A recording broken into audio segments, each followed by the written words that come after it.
Assalamu alaikum, bonjour à tous, parlons bien, j'espère que vous allez bien. Tout d'abord mes amis, sachez qu'il va me falloir plusieurs vidéos pour tout développer, tellement ce que j'emmagasine depuis 2 ans est gros. Et c'est après avoir visionné vos réponses suite au dernier sondage dont je vous remercie d'avoir participé, que j'ai été surpris par un grand nombre de vos réponses. Et ce qui m'a surpris, c'est la détresse, les personnes déboussolées. Celles qui ont le sang sont à 2 doigts de craquer et de céder au chantage. J'ai également vu ces personnes qui ont cédé et se sentant peut-être seuls dans leur bulle, tentent de dissuader ceux qui n'ont pas encore sauté le pas. Je ne comprends toujours pas ce concept, mais bon, on en parlera ensuite. Alors dans cette vidéo mes amis, je vais essayer d'aborder les points les plus essentiels. Je ne vais pas vous faire perdre votre temps ni le mien à vous faire du décryptage de BFM ou autre grande chaîne d'information, ce qui à mon sens est complètement inutile car c'est faire exactement ce que fait le hamster qui tourne dans sa roue. C'est juste sans fin et jusqu'à épuisement. Également, je vais éviter d'utiliser les termes qui je crois ne sont plus permis sur YouTube. J'en appelle donc à votre sens aiguisé de la compréhension pour déchiffrer mes paroles, mais vous verrez, il n'y aura rien de compliqué. Tout d'abord, j'aimerais m'adresser à ceux qui vivent mal cette épreuve et vous dire que nous vivons, Allahu A'lam, une période charnière et seul un rapprochement vers Allah subhanahu wa ta'ala pourra vous apaiser et vous ouvrir les yeux sur la réalité de ce bas monde. Je ne peux pas commencer cette vidéo par autre chose que vous dire que cette épreuve est là pour nous rappeler à nous croyants que ce qui nous caractérise, c'est la ilaha illallah. Je vais m'expliquer ensuite et vous allez vite comprendre que c'est la base de tout. Beaucoup me demandent pourquoi je n'aborde jamais ce sujet, même si j'ai déjà fait 2 vidéos, dont une qui a été strikée dans les 24 heures. Mais la vraie raison, mes amis, c'est que personnellement, cette histoire ne m'impacte en rien depuis plus de 2 ans. Vraiment, je ne focalise pas sur cette affaire. Je vis ma vie et m'occupe à ce que je sais faire. Je ne dépends pas du système. Je bosse à mon compte. Je ne suis pas un fanat du ciné, des restaurants, des salles de théâtre et tout ce genre de choses. Et je ne dis pas que je ne vis pas, attention. Mais là où je suis, ça ne fonctionne pas vraiment comme en France. Et si on me contraignait, alors je lâcherais tout ça, car ce n'est pas vital pour moi. Je suis à l'Est précisément, et ici c'est à peine si les gens mettent le masque dans les centres commerciaux, c'est pour vous dire. Et sincèrement, même quand je viens en France, ça ne m'impacte pas pour autant, car j'ai encore le droit d'aller et venir comme bon me semble, de respirer et de penser, donc ça me suffit largement. Mais on s'en fout un peu de ma vie. Venons-en à l'essentiel. Mes chers amis, ceux qui ont attesté de leur foi en Allah seul et unique se doivent d'adopter un certain comportement, comme premièrement le fait de ne pas céder à la psychose comme on le voit un peu partout. Vous ne devez pas vous laisser aller aux spéculations, aux dires d'un journaliste, d'un médecin, d'un ministre ou encore même d'un youtubeur, et je m'inclus dedans, car beaucoup sont là pour surfer sur cette vague comme surfent dessus ceux qui vous éprouvent. Soyons raisonnés et revenons à Allah subhanahu wa ta'ala et au tawhid. Ce qui distingue le croyant du non-croyant de nos jours, c'est celui qui se dira constamment que ce que nous vivons, c'est Allah qui l'a décidé. C'est lui qui me contamine et c'est lui qui me guérit et personne d'autre. Et quand je tombe malade, c'est lui qui me guérit. Donc on arrête avec la croyance populaire, on arrête de s'infliger tout ce que vous vous mettez sur les épaules. Il y a un virus qui se propage, ça personne peut le nier, ok, mais à nous de faire les causes pour nous en prémunir. Et je vois déjà ceux qui arrivent galopant sur leur petit poney boiteux et qui vont me dire « Bah Kamel, dans ce cas, tu le dis toi-même, il faut se picouser !» Non mon cher ami, et écoute bien ce que je vais te dire maintenant. En 638, après l'invasion de la Syrie et de la Palestine par Omar ibn al-Khattab, une terrible épidémie de peste ravagea le Cham. Cette épidémie portait le nom d'Emmaüs en référence à la ville d'où elle émergea, Emmaüs Nicopolis, en Palestine. Omar partit alors de Médine pour se diriger vers le Cham. En arrivant dans une ville à mi-chemin, les chefs des armées, Abu Ubaïda ibn al-Jarrah et ses compagnons vinrent le trouver et l'informèrent que la peste s'était déclenchée au Cham. Omar a alors consulté les Mécois. Certains lui ont dit d'aller au bout de sa démarche et de partir et qu'Allah subhanahu wa ta'ala le protégerait. Mais une autre partie du groupe l'en dissuadait, lui disant qu'il avait l'information de cette épidémie et lui ont alors conseillé de ne pas se jeter à sa propre perte. Suite à cela, les Ansar ont été questionnés et le sujet les divisa tout autant et Omar décida de ne pas partir jusqu'à ce que Abu Ubaïda ibn al-Jarrah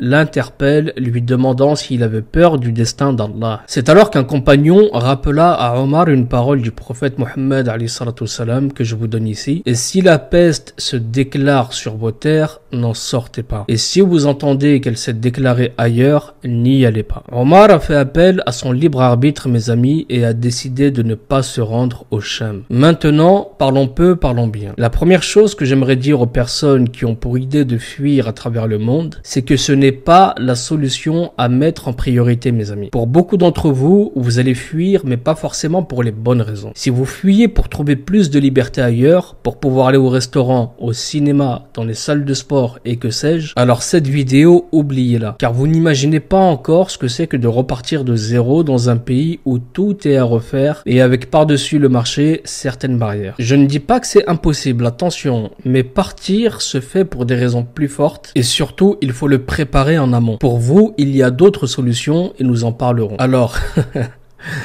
je sais déjà que mes plus grands fans non déclarés vont pas hésiter à dire « Ouais, mais Kamel, toi t'es parti à l'étranger pourtant !» Perso, ça fait des années et bien avant l'arrivée de ce truc que je me suis expatrié pour des raisons de fiscalité et surtout de légèreté administrative. Rien à voir avec les événements actuels. Voilà, ça c'est vraiment pour clore le débat. Ensuite, et là on aborde la question la plus épineuse, celle du oui ou non se faire inoculer. Et là je vais être catégorique mes amis, surtout pas. Je vais essayer de me glisser dans chaque situation par la suite pour vous prouver que ce n'est pas une nécessité. J'essaierai de le faire dans cette vidéo ou peut-être dans la prochaine, mais vraiment j'espère pouvoir aborder tout ça dans cette vidéo. Pour le bénéfice-risque, mes amis, c'est plutôt clair. Les données de pharmacovigilance sont claires malgré leur rareté et sont juste catastrophique, ce qui pousse de plus en plus de médecins et de scientifiques à demander l'arrêt immédiat de cette campagne de don de la mort. Dans de nombreux pays d'Afrique, au Brésil, au Japon, en Inde, on soigne avec les traitements les plus efficaces parmi les plus connus. Mais il y a qu'en Europe que l'on fait chanter les populations qu'on a longtemps bercées dans le plus grand déconfort à passer à l'acte sous peine de se voir retirer ses joujoux. Que voulez-vous que je vous dise? Et ne me sautez pas trop vite dessus avec la réplique connue qui consiste à dire que vous n'aviez pas le choix car je ne peux pas l'entendre. Mais on va y revenir ensuite. Avant cela, j'aimerais vous parler de l'institution. Car tant qu'on ne comprend pas qui on a en face, il est impossible de mesurer le risque réel de ce qui se joue actuellement. Je ne vais même pas vous parler de légitimité, mais vous le savez mes amis, par le contenu des vidéos que je poste depuis des années maintenant sur cette chaîne, ainsi que toutes celles qu'on m'a supprimées d'ailleurs, que je vous parle plus que de mesures de la ruse de ces personnes qu'on nous a placées pour faire le travail de diversion. Ils ne sont certes que des petits tournevis dans cette grande caisse à outils, mais il est indéniable qu'ils sont partie prenante de ce qui se joue en connaissance de cause ou non. On va même pas débattre là-dessus, ici je vous parle de tout ce qui tourne autour de l'occultisme et peu importe le milieu. Que ce soit le milieu artistique entre guillemets, politique, social, j'ai vraiment essayé de faire le tour des sujets. Le rayon est vraiment très vaste, mais j'ai mis les deux mains dedans et ce n'est sûrement pas moi qui vous jetterai dans la gueule du loup. J'aimerais d'abord rappeler à ceux qui font de la complaisance avec le bourreau que ce monde est drapé de mensonges et ce depuis la nuit des temps. Pour beaucoup, vous faites les amnésiques, mais vous savez pertinemment que ceux à qui vous donnez aujourd'hui votre consentement sont ceux-là même qui ont monté de toutes pièces cette vaste pièce de théâtre, cette société du spectacle dans laquelle nous baignons aujourd'hui. Cette société qui nous a bercés dans le consumérisme, le divertissement, les intérêts usuraires, la malbouffe, du pain et des jeux pour le peuple. Une diversion qui a permis la mise en place de cette grande expérience de labo à ciel ouvert. Soit vous faites semblant de ne pas voir par lâcheté et par manque de courage face aux épreuves, soit vous êtes définitivement des hommes soja. Vouloir nous faire croire aujourd'hui que nos dirigeants occidentaux, totalitaristes, va-t-en-guerre aux tendances sombres nous veulent du bien est juste utopique, n'est-ce pas mes amis? Aujourd'hui en 2022, le doute n'est même pas permis après tout ce que nous avons pu entendre d'éminents virologues qui ont pu mettre en garde contre ce que vous avez accepté de vous inoculer dans votre corps. On parle là d'un dépuratif atavique, pour ne pas employer l'expression exacte de TG,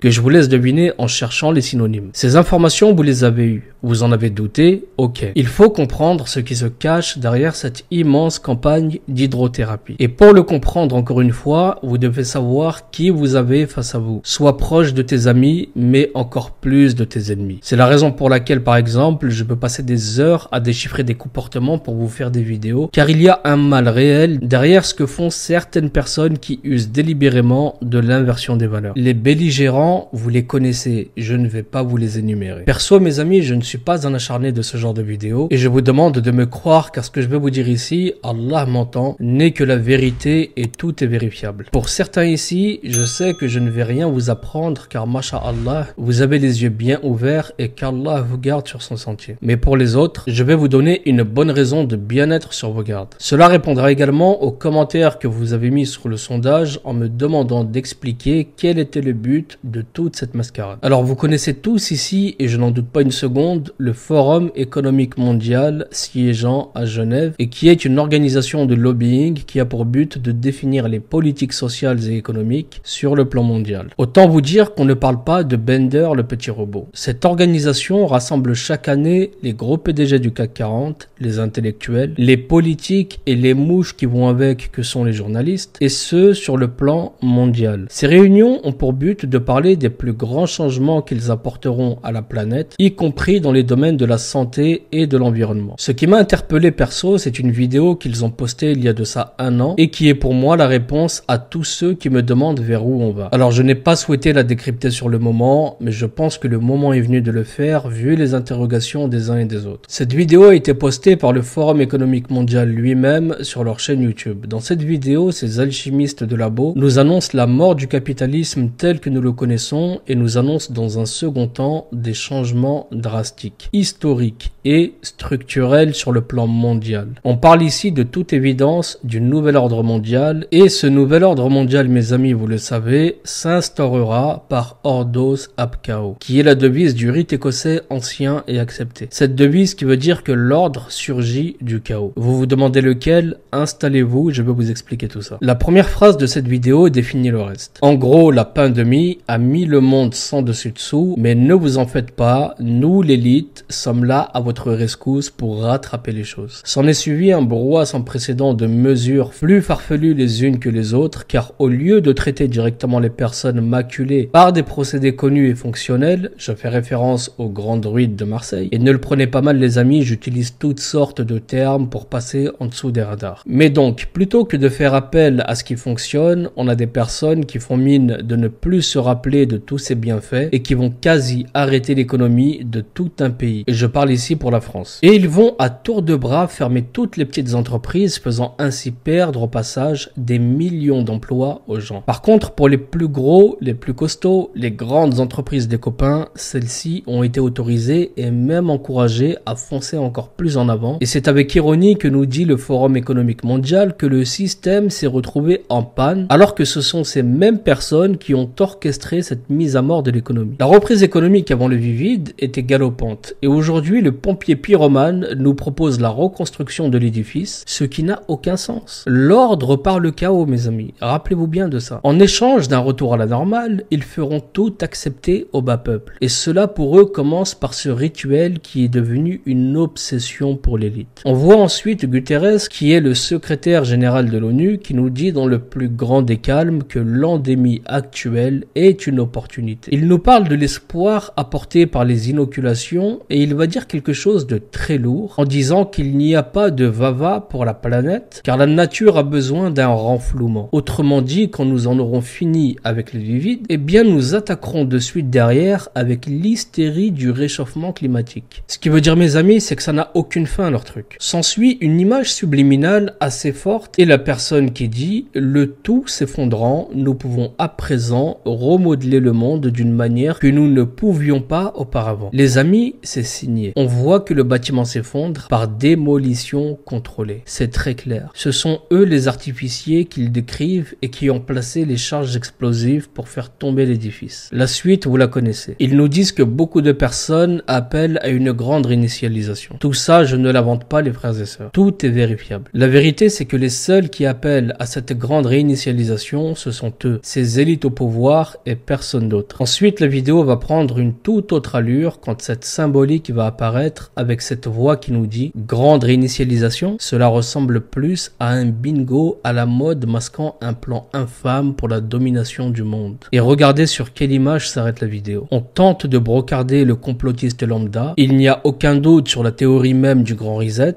mais c'est en réalité ce que ce grand reset permettrait aux élites d'accomplir. Cette main que vous voyez est celle de ceux qui qui tire les ficelles de l'économie. On a ensuite cette scène qui là encore renferme beaucoup de choses, car il s'agit en fait d'une scène d'un film nommé The Live, qui est un film sur le comment l'élite contrôle les médias afin de contrôler les masses. Dans le film, le personnage principal trouve des lunettes de soleil qui à première vue semblent ce qu'il y a de plus banal, sauf que ces lunettes ont une particularité. Et cette particularité, c'est que quand le personnage nommé Nada les porte, elle lui dévoile la vérité. Il arrive à voir à travers l'écran de fumée des publicités le cœur de leur message. Et de ce film a été repris cette scène des lunettes qui déchiffre les messages codés, et pour le coup, dans la vidéo qui nous intéresse, quand ces lunettes sont apposées sur la grande réinitialisation, cela nous donne le mot obéir, ce qui nous donne un aperçu de ce qui se prépare. La fin de la vidéo, c'est donc la mise à mort du capitalisme à compter de 2020, qui n'est qu'un système d'offres et de demandes autorégulé, je le précise. Mais tout cela, d'après eux, est fini, car pour celui qui comprend, cette grande réinitialisation impliquera la redéfinition de la façon dont les entreprises sont évaluées, et ce, par de nouveaux paramètres. Les disparités économiques ont été causées par leur gestion catastrophique, et ce, volontairement. Il faut le savoir. Pour comprendre ce qu'il se passe aujourd'hui, il faut comprendre les subtilités. Il faut être constamment dans l'analyse, chercher à comprendre le sens des choses, et vous allez voir que ces personnes à qui vous donnez tant de crédit pour les inoculer agissent à notre nez et à notre barbe en toute impunité. Concernant ce que vous vous mettez dans les veines, il s'agit ni plus ni moins que du génie génétique qui vise à modifier le génome humain via l'ADN. Et je vous dirai dans une prochaine vidéo ce que dit notre religion sur ce qu'il en coûte de modifier la création d'Allah subhanahu wa ta'ala. Cela me fait d'ailleurs penser au spectacle du passage à la nouvelle année entre 2020 et 2021 qui va tout à fait dans ce sens. Cela se déroulait à Seattle aux États-Unis, superbe ville que j'ai eu la chance de visiter il y a quelques années, et figurez-vous que le spectacle de lumière ayant eu lieu cette nuit du réveillon a révélé des choses vraiment étranges comme cette double hélice d'ADN qui est apparue autour de la Space Needle, et croyez-moi que cela n'a rien d'anodin. Ceci a été fait comme pour nous rappeler cette merveilleuse technologie de messager qui, j'en suis quasi certain, altérera l'ADN humain, et cela a été discuté plus que sérieusement par les plus grands du domaine. Je suis désolé mais je ne développerai pas davantage, même si vous m'attendiez là-dessus, mais je ne veux pas prendre un strike gratos les gars. Et l'ironie du sort a voulu que ce spectacle se déroule à 300 mètres du bâtiment abritant la fondation de Bull et Bill et Melinda. Juste ça. La suite de ce spectacle laisse encore plus à réfléchir. On pouvait également apercevoir ce mélange de polygones géants jusqu'à ce qu'en émerge un symbole très clair. L'hexagramme unicursal, qui est un symbole très connu dans le monde occulte, vu qu'il s'agit du symbole que l'on retrouve sur la couverture du livre magique d'Aleister Crowley, personne qu'on ne présente plus. On pouvait également voir ces cellules humaines et ensuite ce cocon qui se transformera en ce grand papillon qui, vous le savez mes amis, si vous avez suivi mes dernières vidéos, est un papillon monarque. L'impression que donne ce message, c'est qu'on nous montre la naissance d'un bébé génétiquement modifié et soumis à des rituels occultes avant même sa naissance. Franchement, je ne vais pas aller plus loin dans la symbolique, car seul un aveugle a le droit d'ignorer. Autrement, ce n'est pas possible. La symbolique est partout autour de nous, mes chers frères et sœurs, pour vous rappeler chaque jour que nous sommes dirigés par des adorateurs du diable. En matière de symbolique, je vais vous donner quelques petits exemples de rien du tout, comme le pourquoi par exemple, le bâtiment abritant le Parlement européen à Strasbourg a une structure aussi étonnante que celle que l'on connaît. Certains diront que ce bâtiment a une belle architecture, mais ce bâtiment est en fait à lui tout seul une symbolique très sombre. Quand on le regarde, on a cette impression qu'il est inachevé alors qu'il n'en est rien. C'est juste une copie parfaite de la tour de Babel à Babylone. Du temps du prophète Ibrahim alayhi salam régnait un roi, ou devrais-je dire un tyran nommé Nimrod, qui dirigeait son peuple par le feu et le fer. Il est le premier personnage à avoir appris la sorcellerie auprès d'Iblis, l'enseignement de la magie, un roi orgueilleux, arrogant, tyrannique à qui Allah subhanahu wa ta'ala avait donné un royaume immense et de grandes armées. Il s'avérera que ce n'était qu'un adorateur de statues au point qu'il érigea une statue à son effigie et contraignit son peuple à l'adorer. Je vous raconterai un jour son histoire dans une autre vidéo, vous allez voir, c'est super intéressant. Mais pour revenir à ce bâtiment du Parlement européen, je vais vous faire le lien. Nimrod le tyran décide un jour d'ériger une tour gigantesque allant jusqu'aux cieux pour défier la puissance d'Allah subhanahu wa ta'ala. Et comble de l'ironie quand même, quand on sait qu'il s'agissait d'un tyran connu pour écraser son peuple tout en cherchant à faire disparaître les croyances religieuses. Que vivons-nous aujourd'hui mes amis si ce n'est un remake de cette lointaine époque? Je vous invite à bien bien comparer les deux structures et vous allez constater vous-même l'étrange similitude. Et pour ceux qui me diront coïncidence, je vous dirai que non. En fait, il y a une preuve irréfutable que la référence est bien la bonne. Cette preuve, c'est cette affiche diffusée durant la construction du bâtiment et vous le voyez bien, c'est sans équivoque. Ils ont repris trait pour trait le célèbre tableau de Bruegel et vous avez ce panneau qui, quand vous le traduisez, vous donne Europe,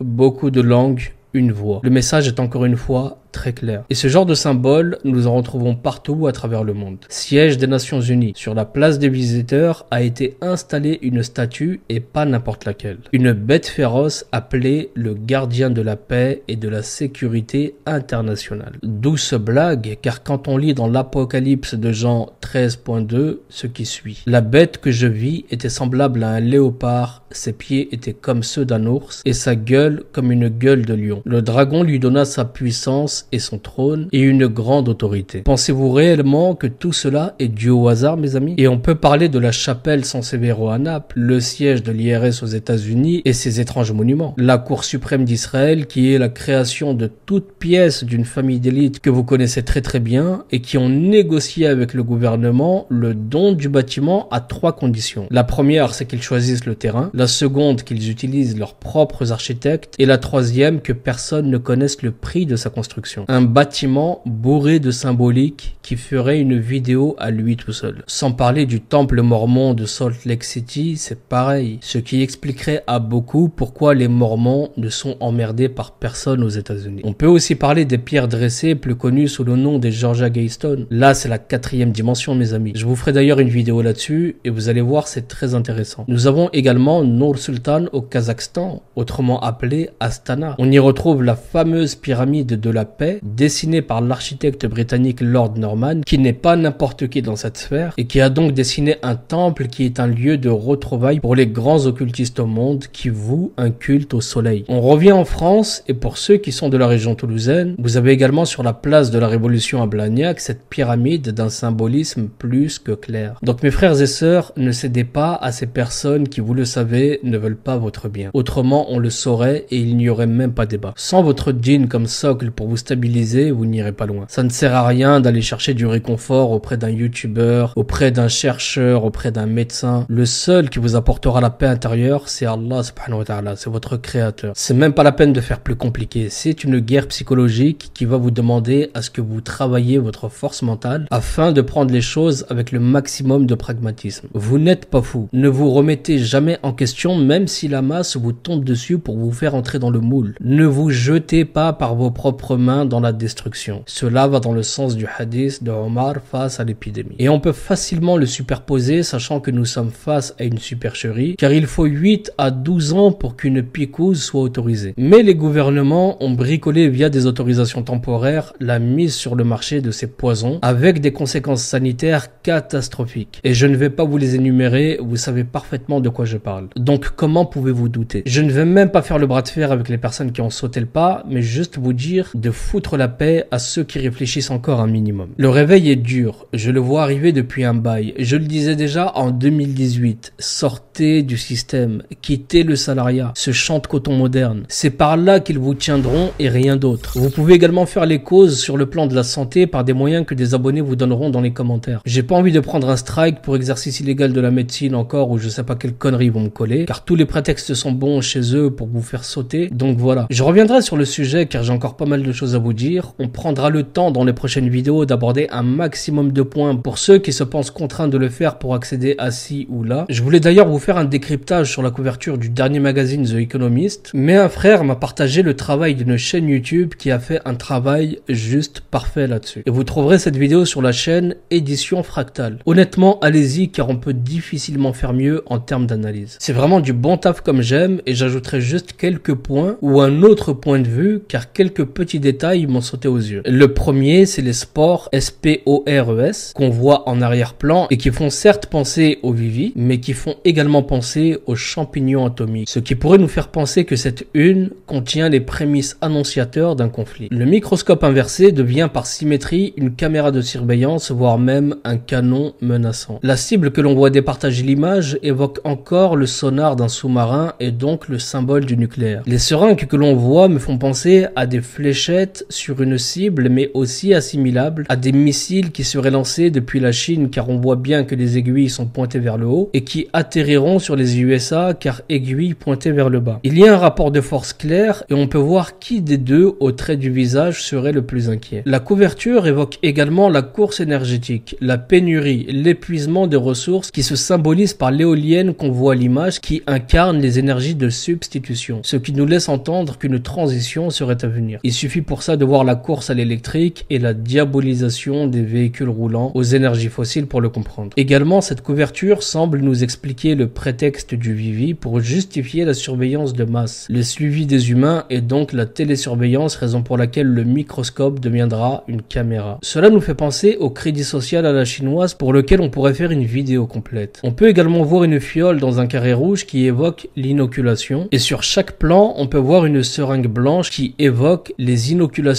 placebo, donc du vide, et les seringues rouges, elles qui contiennent des composants plus dangereux, sont rouges. À qui aura la mauvaise? On peut également voir ces composés chimiques sous forme de petites boules reliées à des traits et ces composés sont le bicarbonate qui permet d'évaluer l'équilibre acido-basique du sang, donc le pH, et en face le monoxyde de carbone, l'hydroperoxyde et l'oxyde qui eux sont plutôt liés à la pollution de l'air. D'ailleurs, si vous regardez bien, l'une des seringues, voire même 2 des 4 seringues sont de couleur rouge sang, ce qui pourrait laisser penser qu'une prochaine attaque se concentrerait non plus sur les poumons, mais sur le sang, ce qui entraînera plus d'AVC, de thrombose ou encore de problèmes de coagulation. D'ailleurs, les éoliennes sont aussi là pour nous dire que le Vivi qui est placé devant pourrait peut-être bientôt se transmettre non plus par les postillons, mais directement par l'air. Ou bien ça pourrait être une mise en garde contre une guerre bactériologique, qui sait. Dans la vidéo d'édition fractale, il a dit quelque chose de véritable sur les crypto-monnaies. Les gouvernements mondiaux ne laissent rien échapper et finiront par faire disparaître les crypto-monnaies qui ont actuellement le vent en poupe pour laisser place aux monnaies mondiales, ce qui fera disparaître définitivement l'argent liquide et qui d'une pierre deux coups leur permettra de tout tracer et donc de tout taxer. Vous avez également la puce, ou devrais-je dire le microprocesseur que l'on voit au centre de l'image en arrière-plan qui évoque la technologie qui prendra de plus en plus de place et ça me fait penser également au puçage des êtres humains via les implants. Ça fait également penser à l'intelligence artificielle, au très haut débit et sans y échapper au transhumanisme. Enfin bref mes amis, je vais m'arrêter ici pour cette première partie en espérant avoir éclairé un maximum de monde sur tout ce folklore, mais je vous le rappelle, le seul à qui vous devez crainte et obéissance, je ne vous le rappellerai jamais assez, c'est notre créateur et non la créature. Donc soyez complotistes et soyez-en fiers. Nous parlerons par la suite de tout ce qui peut se faire quotidiennement pour se faciliter la vie et ne pas sombrer dans la psychose. Et dans un second temps, nous parlerons des solutions à plus long terme, car c'est, je pense, le plus important pour pouvoir reprendre le cours d'une vie normale et surtout avoir plus de contrôle sur cette vie. Je vous dis à très bientôt mes amis, prenez tous soin de vous et de vos proches. Assalamu alaikum, paix sur vous.